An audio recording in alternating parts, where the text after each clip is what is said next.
Hello everyone, Brett the Comic Novice here, and it could be hyperbole in me saying that Superman is saving or could save the Green Arrow, but in my opinion, the Superman comic line written by Joshua Williamson for the dawn of DC might have or could have some impact in saving the Green Arrow comic. Now, I did pick up this one, issue number 1 of the dawn of DC Green Arrow, and I was going to just maybe pick up 1, 2, and then just ride the rest of the 6 mini series out on the DC Infinite Universe app for free.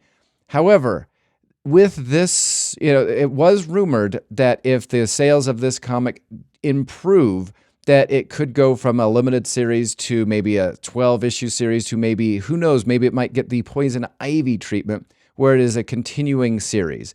And after reading the first one, after kind of having a little bit more faith in what Josh Williamson's doing post Dark Crisis on Infinite Earths, I actually am all in. And having only read one Green Arrow comic ever, that being the Rebirth one-shot Green Arrow, that was released in 2016, I read it, picked it up in the quarter bin at my local comic book store, didn't really particularly care for it, so I just never invested or kind of have planned on investing any time in reading that. My only background for the Green Arrow is through the Flashverse, because I never watched the Green Arrow in the Arrowverse, except when it was crossovers. The Flash character spoke to me more than any of the other ones did, and until whatever. That being said, that's a different video altogether. However, issue number 1 was such a joy to read. I feel as though it filled in any holes, any questions that I had regarding the character of Oliver Queen / Green Arrow. And so that being said, I'm just going to go through this and just discuss the highlights and what I kind of look forward to with this comic book. Also, hoping that this comic either gets a 12-issue series, or 12, 15-issue series that they did with the Swamp Thing by Ram V, or that they'd give it the Poison Ivy treatment where they just do a continuing series, also written by Joshua Williamson, and also the art by whoever did the art for this, because it was amazing. I fully am invested in this series, and I hope that it does last. So that, again, without further ado, let's open up the book and take a look at the story.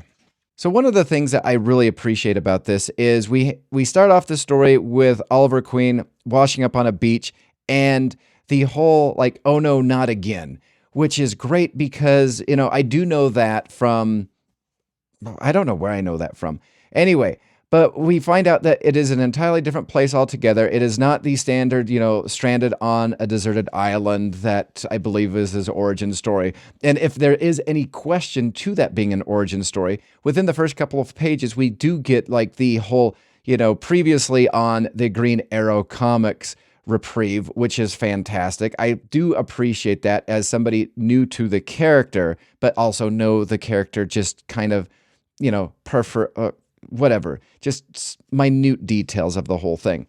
So along with the whole quick 2-page backstory of who Green Arrow Oliver Queen is, we also get who all of the people in the Green Arrow family are. You have, Roy Harper, Speedy Arsenal, Red Arrow. We have Connor Hawk, which is Green Arrow, his son. We have Black Canary, Diana Lance. I love this. We also get introduced to Cheshire Cat, which I'm not sure if this character was had appeared in the Ram V version of Catwoman, which I really did appreciate. Jumped off when he left because, yeah. Anyway, and I love the I feel as though there's a lot of love that Joshua Williamson and also the artist for this has for these characters. There is a fantastic page of the reuniting of Roy Harper with his daughter, and I feel as though there's a lot of setup and intrigue by what's going on, because shortly after this, we get both Connor Hawk basically being beamed away. We also get his Roy Harper's daughter beamed away.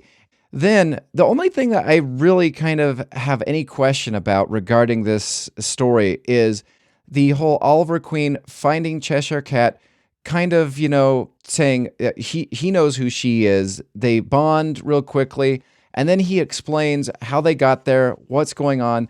And then, of course, you have the cliffhanger of, this is the device that brought it here. He uses a chainsaw arrow to destroy it.